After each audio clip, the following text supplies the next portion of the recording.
Daryl, and welcome to the One Pod Life podcast. How are things? Yeah, all good. Thanks for having me. Really appreciate the effort and the time. That's all right. Thank you for coming on. Spend some time talking to me about reasons why a sports management company like yourself is important for anybody, especially in the world of golf. And if anyone doesn't know, Daryl started and is the founder of Rocket Yard Sports. Mm-hmm. So Daryl, let's talk about yourself first. So you started off as a senior professional at the Four Seasons Hotel. Can you talk me through how you got into that?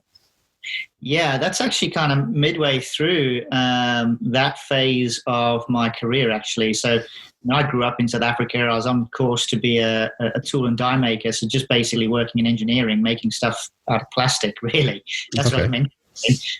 Somewhere along the lines, I just figured I'm going to move from South Africa and go to the UK. And my actual plan was to work in bars and nightclubs all over Europe. That was what I really wanted to do. All right, okay. doing what exactly? Well, I just wanted to work in bars and just, have a good time. I was young and I thought, wow, this is, not really been to Europe that much. It would be what a great experience that could be to meet a whole bunch of people, experience a whole bunch of cultures and do a whole bunch of stuff that's totally, totally different. As it turned out, it didn't quite work out that way. Well, it did, I suppose, later on, but not in the way that I envisioned. So what I ended up doing, I have a lot of family that live in Wales, and my uncle lives on a farm, owns a farm and lives on a farm there. My whole family basically does. And the moment I landed in the UK, pitched up on the farm, and my grandfather said, "Oh, listen, I've got you a job job interview down the golf shop." And I thought, okay, well, I'll do that for a few weeks and see where I go. And a year after that, I became a teaching pro at the Belfry. And I was at the Belfry for 5 years. I did my PGA training there, and I was very lucky that I graduated high up in my PGA exams. So I finished second for my year in Great Britain and Ireland, which is quite a big thing at the time, to be fair. And that basically meant that I ended up getting quite a few job offers around the world. And one of them took me to the Four Seasons in Dubai, which is the one you're talking about. Yeah, definitely.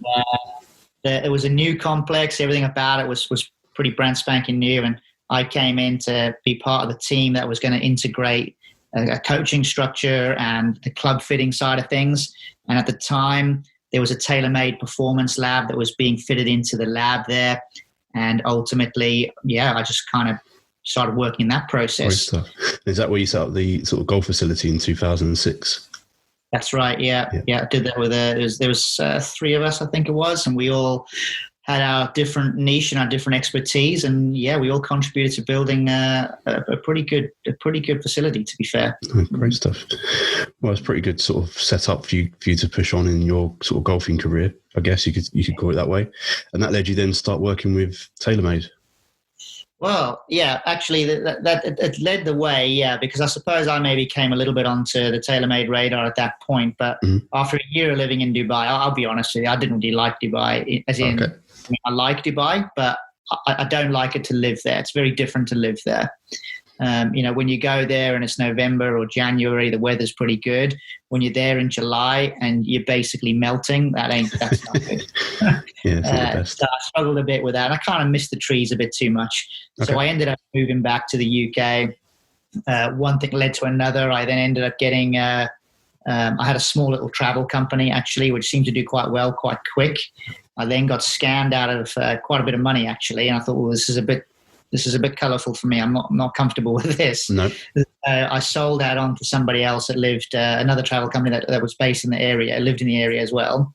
And I then used the money to buy into a golf academy, bought the golf academy, spent quite a bit of money redoing a lot of it, put in our own performance centre there. And that was doing really well for, quite quickly, which was good. But as it turned out, obviously my parents are still living in South Africa and my father got sick. Right, okay. And it was pretty evident he wasn't really going to make it. So I then ended up selling the golf academy to the guy that worked for me. And my plan was to go out to South Africa and look after my mother for sort of 2, 3, 4 months in the wake of my dad moving on or passing on. And how about this for a coincidence? I think you'll like this, Lord. You'll be happy with this story. So how are we doing with swearing on this podcast, by the way? Are we comfortable with swearing? Yeah, go for it. Crack on. Okay. So it turns out I'm best man at a wedding, but there's two best men at this wedding. And because I may not have been there because of my father and the funeral situation, the other best man was going to read my speech. Right, okay. As it turned out, I managed to get back to the wedding in time and then gave the speech. But during the speech, I then said something on the lines of, hey, the guy's name's Badger. I was going to say, hey, Badger, I know there was nearly a chance you'd have to read out my speech because I may not have made it tonight. I just want to say thanks so much for volunteering to read out my speech. And he went, yeah, no worries. And that's all I said. Right. And then literally as soon as that bit of the wedding was done, loads of people, like freaking half the bloody the wedding were coming up to me. So what did you mean by that? What did you mean by that? And it was obviously a little bit emotional and a bit sensitive, but it was okay. Yep. I could talk about it. But a couple of hours later, this guy asks me the same question. We get into a conversation. We're standing at the bar, and he starts and asks me some really weird questions about golf and celebrities, and how do I handle dealing with people like that? Am I comfortable in that environment? Really intricate questions like that. Right, okay. And I'm thinking, and I've had a few beers by this point. I'm thinking, well, I'll just entertain the guy. That's what I'm thinking. And then my then fiance, now wife, she comes over and she says, oh, what are you two guys talking about? And this guy then says to me, or says to her, oh, I'm just interviewing young Daryl over here. So I look at him with a kind of like a confused look on my face. And I just said, who the fuck are you? Yeah. and it was all quite funny, and everyone started laughing and chuckling. And he said, my name's Ian Watts. I'm a director at TaylorMade, and I really think you should come in and see me. And I went in for I suppose a chat more than an interview. Yep. He spoke to me about the job role, et cetera, et cetera. And he said to me that I'd been on the radar for TaylorMade because of what was happening in Dubai. Yep. So I learned that bit of information, and I turned him down. I said, I can't do the job. And I explained my personal circumstances. And he said to me, well, why don't you come in next week and we'll have a chat about it again, and let's see if we can make a plan happen. So I went in the following week, and he says, look, as luck would have it, a lot of the tournaments traveling the world with the tour truck goes to South Africa. So why don't you just base yourself there, move freely wherever you need to move. And then when you're ready to come back, just come back. Yep. And I thought, well, I'm never going to have an opportunity like that again in my life, probably. This is like it. This is that defining moment in your life where you have to make a call. Yep. And it became really apparent that it was an obvious call to make. And it was going to essentially just put my career and my life on a whole different pathway. Oh, and I took the job, and I've been very fortunate to travel the world and work with the best players in the world for a long period of time while I was there. That definitely put me in a space where I was exposed to the commercial side of professional golf and the business end of everything, and that really, really fascinated me. So it was a good experience, it was a good time, but that's how I ended up working at TaylorMade. Well, it's quite a weird interview process, but it worked for him, so that's the important thing. Yeah, it did. Good. Okay, so you was there for roughly about 6 years. Is that right? Yeah, I think so. 6-7 years. I can't remember. All I know is quite a long time. It felt like a long time, but it also felt quick. We had a really good team. The lads, there's so much banter. It's so hard to explain, but when you're in that sort of circus where it's a traveling circus and you see the same faces every time, you get to know people quite well, and you really, really get, I guess, behind the lens, if you like, and the banter was just frightening. and as a result, it was a really good place to work, and I miss it still today. I really enjoyed that time, and I'll always look back super fondly on my time there. Yeah, it was good. Stuff. Well, I watch a lot of it. Is it Trotty Golf and his sort of stories he does on the tour truck? I'll tell you what, it was his wedding. I was best man at his wedding. Oh, okay. His stuff's quite interesting. It's definitely a circus when it looks like when he's around anyway. When he's around, all hell breaks loose. I can tell you that. I think. No, it's good stuff. Okay, so you said that all that experience and that sort of putting yourself in that situation, meeting all these sort of top players, like you said, that exposed you to the commercial side of golf, and then obviously that then led you to start Rocket Yard Sports in around 2018. So yes, obviously you just talk about why you decided to do that from that experience that you got from the TaylorMade time. Yeah, it's another fascinating story. Well, I don't know if it's fascinating or not. It is to me, but it's a story. So what happens is when you're at my time at TaylorMade, I ended up being the guy that was negotiating a lot of the contracts in Europe. So I signed some really good players, and my job was to identify some of these guys as well, that they were coming through the ranks from different regions. So, guys like Dylan Fratelli, for example, who's doing really well on the PGA Tour now, we picked him up, or I picked him up before he was a European Tour player, had a category. Right. So when you're dealing in that space, you're obviously having a lot of conversations with a lot of agents. And what tends to happen is that DP World Tour Championship, which is coming up in a few weeks, actually, that's kind of like let's call it a bit of a crunch week for contract discussions. Okay. So that's where, I would essentially sit in the clubhouse for 3 straight days, Monday, Tuesday, Wednesday, and it's agent after agent after agent, and they're all talking about their player. Or players, depending on what we're discussing. And they're trying to get me then to part with TaylorMade budget to sponsor their players. That's how it works. Okay. I'm being quite candid here, so it's a bit more to it than that, but that's pretty direct. And I'm there for 3 days, but every agent basically says the same thing. So they come in and they say, hey, look, Daryl, I've got this player. He's definitely going to be top 50 in the world. Hands down, top 50. And I'm like, listen, champ, I've worked with like over 800 elite pros and amateurs. Like, you can't say that, because no one's in the top 50 until they're in the top 50. That's the first thing that you have to recognize straight away. Yep. Yes, there's players that do have potential, but selling potential is very different to selling what you have. So it's very difficult to value things in that sense. Even though there are metrics and platforms to be able to do that, it's still a very difficult thing to do when you're basing it on potential. But anyway, I'm sidetracking. You have all of these conversations. Everyone says the same thing. But by day 3, all I've had is the same bloody conversation. So now I'm a bit moody about it, a bit disgruntled, and it's like, oh, for crying out loud, not another bloody conversation. That's the same.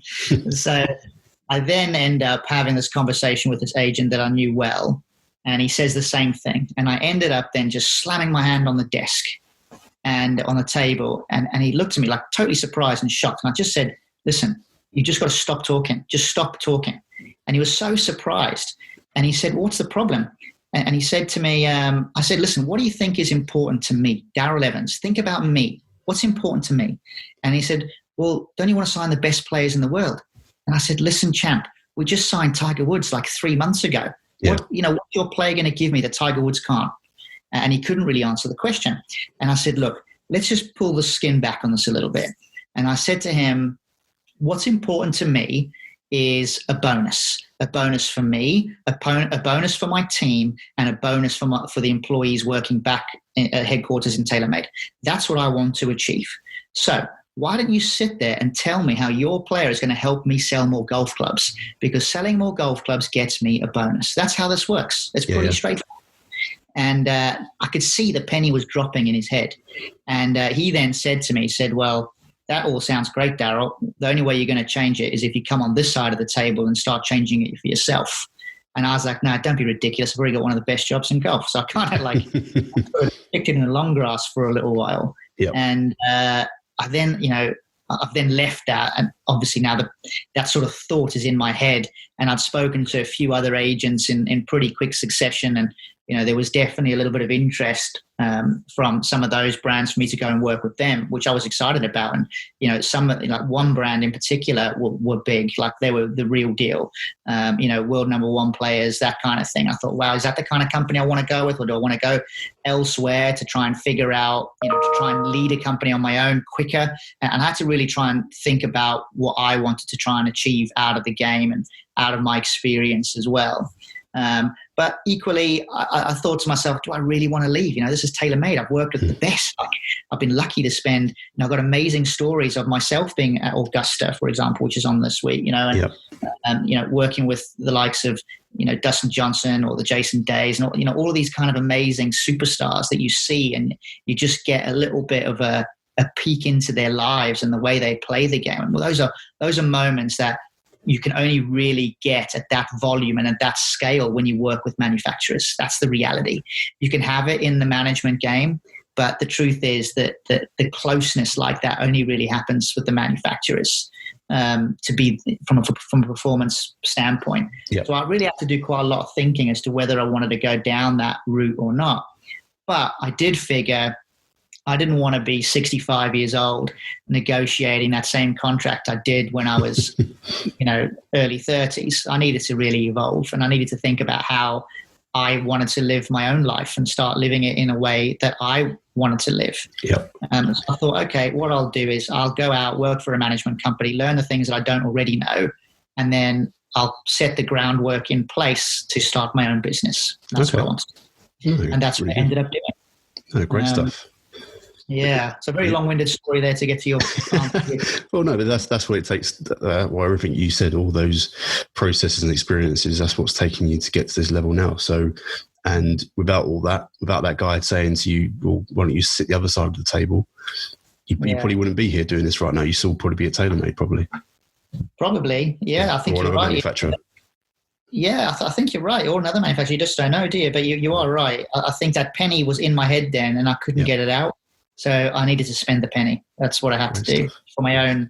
It didn't matter. I don't really see anything as failure. I thought, well, okay, I might leave TaylorMade, that role as such, which for me was a real pinnacle of my career. But was I ever really going to develop and grow and become a more rounded person and a better person? And I just figured I just wanted to do something for myself, really, rather than for my income, which is two different things. Now, One Pod Life is brought to you in partnership with Energy Golf, the leading golf development platform. They are committed to providing a service that allows you to reach your maximum potential by improving your mindset, creating physical longevity, and funding your golf career. What they've done is take professional tour team experience and brought it to you through their platform so you can have your very own tour team in your pocket. Energy Golf offers the ability to learn from leading professionals in the fields of fitness, nutrition, breathing, caddying, psychology, business, as well as proven tour winners and many more. There are also courses based around the mental aspects of golf, such as mental toughness, emotional control, and self-esteem. Visit energy.com to learn more, and to claim your exclusive 1 month free trial, simply send an email with the subject OnePodLife to info@energy.com and enjoy. Now let's get back to the podcast. Okay, so Rocket Yard Sports, well, from what I can see, it's hinged on two things: talent services and brand services. So we'll dive into each one separately. But I think obviously the first one, talent services, where you offer, you've got what, 1, 2, 3, 4, is it 7 people on your roster at the moment? No, 6, sorry, from what I've seen from websites. So you've got quite a diverse mix of people, I'd say. You start with, you've got Carly Booth, you've got Adrian Ortegi. Yeah. You've got Chris Ryan, who's obviously a YouTube PGA professional. You've got Chris Hansen, Andrew Wilson, and then you've also got Lloyd Greenway, who's Lloydie Golf. Yeah, and Taylor Carter, so 7. And Taylor Carter now as well, yeah. So I was right, 7. So you've got quite a sort of diverse mix there. You've got Carly Booth being your sort of professional golfer playing on tour, and obviously Adrian Ortegi. You've then got your Andrew Wilson, Chris Hansen, those guys sort of on the sort of mini tour sort of level, and then you've obviously got Chris Ryan and Lloyd as well doing sort of YouTube / Instagram type of stuff. Yeah, and I just wanted to understand why the mix of people, and not just concentrate on your sole professional golfer. Yeah, I'm very passionate about this answer actually, because I get asked that periodically, and we've turned down a lot more players than we actually have on the books. Okay, and that's a very strategic decision.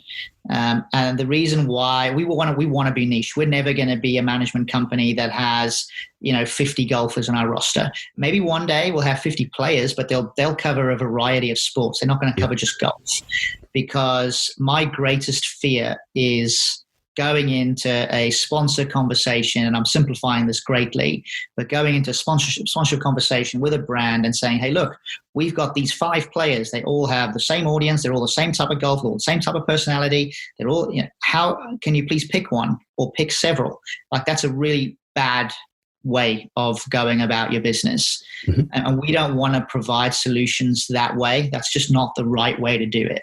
And I suppose I'd learned that from my TaylorMade days, but for me, when we look at ourselves, and I'm kind of going backwards a step here to answer your question very specifically, we don't really see ourselves as a management company at all. Okay. We are phasing from, there's 3 phases that we are going through as a business, but we're not a management company. We are a sports marketing and a sponsorship agency. That's what we do. Yep. And we represent very, very specific players or talent to provide solutions for the brands. That's what we do. Okay. So that's why, to answer your question, we only really want to have one player that would fit a specific category. So, for example, Chris Ryan is one of the biggest YouTubers for golf instruction in the world. That's just a fact. Yeah, 100%. Well, I watch a lot of his stuff. Great, yeah, and he's brilliant at it. And we don't really want to sign an equivalent of Chris Ryan. We just want one Chris Ryan because we know that's a solution for a brand. Perfect. So we have that box ticked.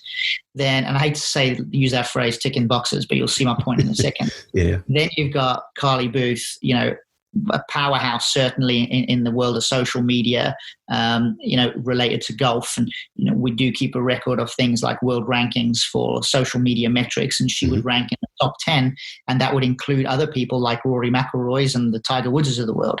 Yeah. So, and the fact that she's a woman golfer with that size of audience, and her network itself is an affluent network, that fits another category for a potential sponsor. And then the likes of, say, Adriano Otaegui, European Tour player, 3-time winner now, recently won the Scottish Championship the other day. Yep. He's really entering a phase in his career where he's getting a lot of consistency and a lot of positive results. Like, the guy's playing great. Spanish player as well. His brand, the Pirate, everything around that fits a narrative that's suitable for certain brands. So when we're looking at players, and I think this is a key distinction, by the way, this is always good to know, and I don't think people really communicate this in the way that I'm about to say it, but there's a very big difference between being an agent and being a player. Everyone blurs the lines between the two. But a manager is, sorry, I said a player, didn't I? I meant to say agent and manager. Okay. The difference between the two. So a manager is someone, I don't want to do this role a disservice in any way because it's a tough job, but it's a very operational job for the players. So that's the logistics of the travel, the visas, making sure they're attending the interviews. It's a logistics-based role largely. Now, when you're an agent, you're focusing on the commercial side. It's the money, it's the sponsorship deals, it's the appearance fees, it's all, and it's everything pretty much in between. So that's where things get a lot more, will captivate our interest. So that's where we specialize. Okay. And I think that's the key difference as to why, when we're talking about our company, we don't talk about ourselves as a management company, even though we have that thread that runs through it. Mm-hmm. We want to focus more on the brands and providing the right solutions for the brands. There's nothing worse, and I've seen this my whole career, where some players will complain about their management companies because they're not finding the players any deals. Now, don't get me wrong, finding deals are very, very difficult to get. Yep. But if you've got 50 players, how can you keep 50 players happy? You just can't. It's quite difficult. Yeah. So we got to be specific, and we got to provide solutions to make sure that we can validate those brands and create what we want to do is long-term partnerships. A really good friend of mine, Eric Mishkov, he's an agent. I describe him as a bit of a mentor for me, really, in that space. And he's Sergio Garcia's agent. And I've had a wonderful conversation with him not that long ago. Sergio Garcia has been with Adidas and Omega for over 20 years. 20 years. Yep. There's not many partnerships like that in professional sport. It just isn't. And I think that's a credit to the way, that they've managed that relationship to get the most for Adidas and the most for Omega. It's a brilliant thing. And there's a lot of lessons to be learned there. It's not about the quick buck. It's about the long-term game. Yeah, definitely. Well, that leads on to the second part, obviously, where you sort of advertise Rocket Yard Sport. So you've got the brand services. This is where, like you said, the guys that actually need the value of the players or the athlete that you're representing. So, so you talk about how you fit the right sort of player or like I said, person to the right brand so that you can sort of solidify those long-term relationships. Yeah. So exactly. So obviously, if obviously if a brand comes in and says, right, we want to do X, Y, Z, then obviously you're then going to look at the roster of people you've got and say, right, these are the sort of top two really we think you should be sort of working with, or would it be a bit more, I don't know, how would you go about that? To be fair, that's a pretty accurate way. Yeah. It's quite a simplified way, but that's a pretty good way of saying it. Yeah. So, our key objective is to learn as much as we can from the brand. Yeah. So, once we know what their key points of interest is, we're able to then match that up with different solutions. You see, a lot of, and brands are guilty for this as well. I'm quite happy to call it out. Players definitely are. But the brands they don't always get it either, where they make the automatic assumption that sponsorship is logo placement. And Jesus, man, that's not right. Logo placement is not sponsorship. No. Logo placement is logo placement. That's what it is, and that's what it will always be. And you can either pay for logo placement or you don't pay for logo placement. But sponsorship is about access, and that's the key thing. And I'm simplifying, but sponsorship is about access to an audience. Once you have access to the audience, which is what you pay the sponsorship fee for, then you can put in all of your marketing initiatives in play. So whether that's driving things through social media, whether that's driving things through logo placement, television, appearances, sampling, so people can test your products in the flesh. It's like BMW do that every year at Wentworth, for example, where you can test drive the cars, stuff like that. That's where sponsorships really add straight value into a marketing initiative. And that's the bit that we're trying to get through. I've heard it even in my previous role as well. It's like, oh yeah, well, that's a bit too much money for us, or whatever it might be. But it's because all the value is on the logo placement. Yeah. And the conversation is centered around logo placement. Well, some of the best sponsorship deals that I've negotiated don't include any logo placement, because it's not what the company needs. No. And that's the key thing. It's what the company needs. I was just about to say as well, if you had a company come into you, obviously, that you're wanting to work with, and what they're wanting doesn't fit any of the current people that are on your books, what would you do? Would you actively go out and seek someone who does fit their criteria? Yes, that's right. Okay. So if we had a conversation with somebody and exactly that whole scenario, and we thought, you know what, we don't actually have what you're looking for, but I know who does. Then what I would do is I'd pick up the phone to one of the people within my network and say, hey, and it could be another agent, and just say, hey, look, I've got this guy, could potentially be interested in this and this. Yep. Are you interested? If so, I'm going to connect you. Okay. And that's how I would tend to do it. There's a bit of a network out there. You have although you could argue that some of us, especially from we don't really see management companies as our competitor, because we're not really, although we touch in the same place, it's not really our brand focus. No. So we're maybe a bit more amenable to working with other agencies who manage players. Okay. And therefore some of those agencies are also happy to work with us because they're not threatened by us, which is important. Okay. Which is why we have some good relationships with people, and we actually provide some marketing services for some of those other agencies on a white label service, so nobody knows that we're working with them. I quite like that. That's good stuff. Just to make sure that, and for us, it's more of a relationship exercise. It's always good to know people.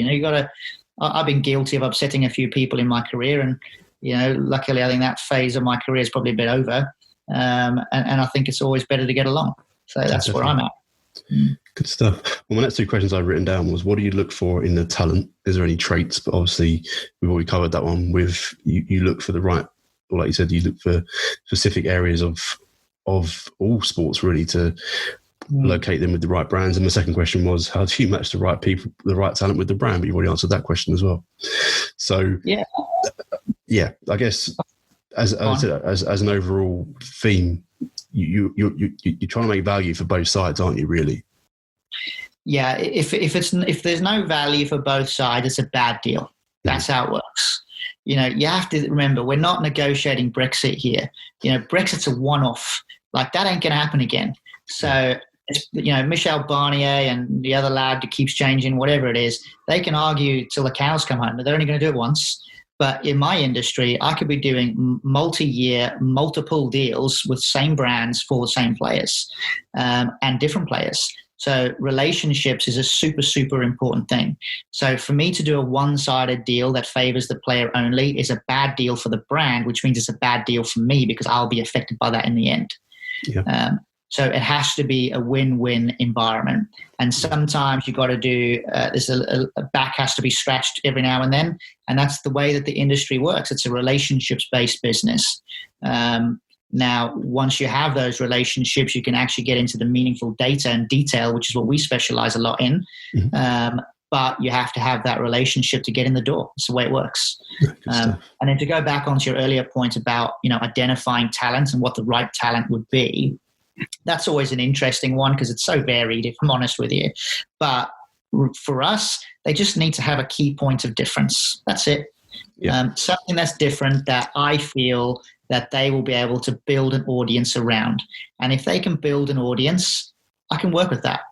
If it's someone that's been around for a long time, that has no interest in that side of the business, I can't help them because they don't want to help themselves. And I can't sell what they haven't got. And don't forget, I specialize in audiences, not players. I specialize in the player's specific audience, whether that's a social following, a mailing list, how many people click on their website, the other partners that they're already working with now to help amplify the marketing messages, whatever it might be. That's where I've got to be thinking all the time. And that's how we obviously secure sponsorships deals for players.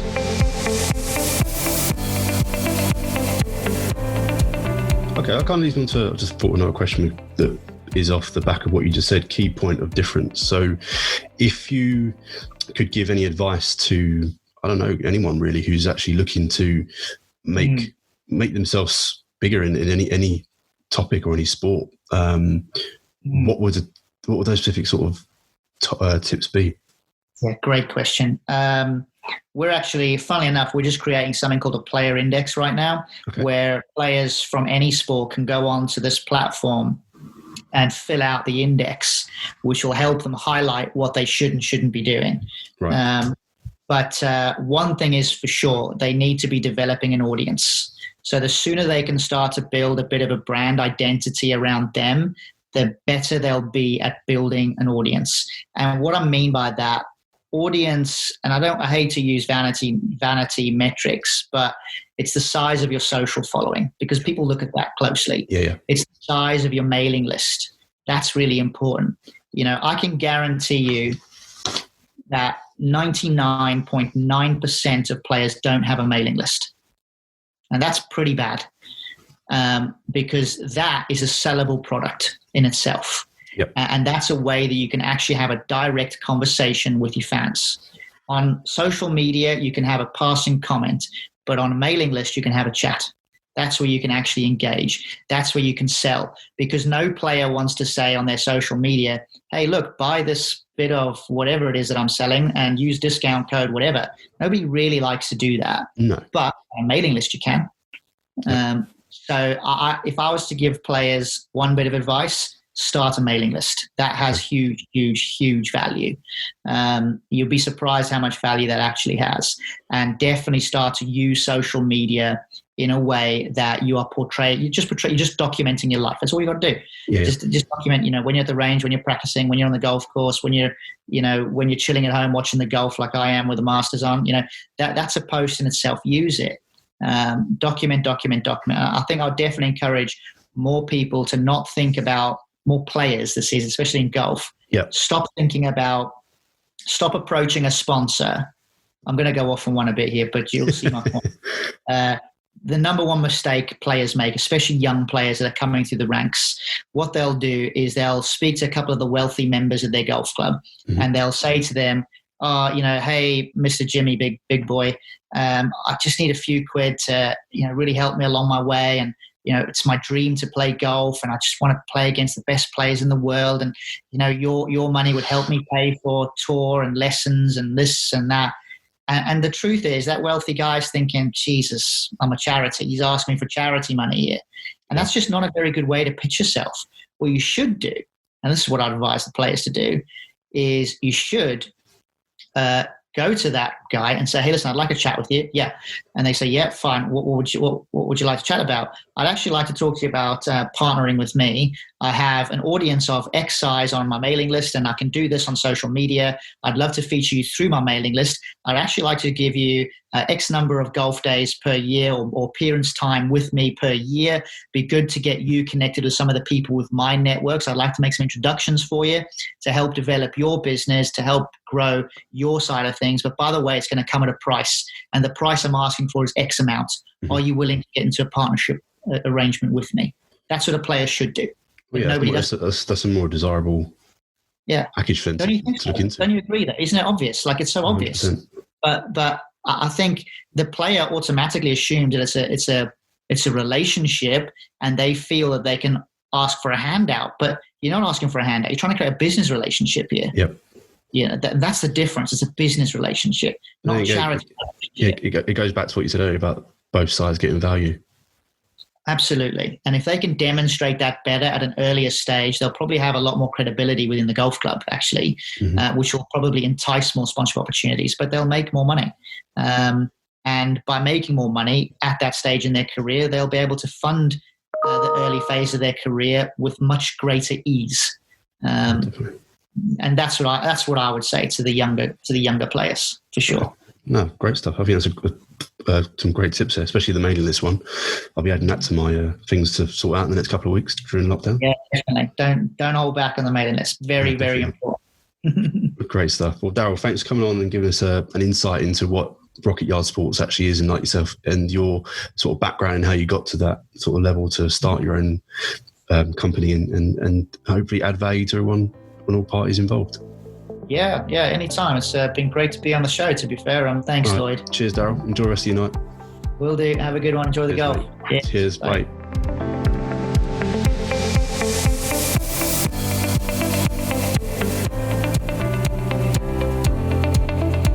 So a massive thank you there to Daryl for coming on and giving us a insight into Rocket Yard Sports and what they can do for not only their clients but for the talent that's on their books as well. So hopefully you guys took some value from that, and it might help you in the future to when you want to start working with sort of agencies like that and the sort of their thinking behind things.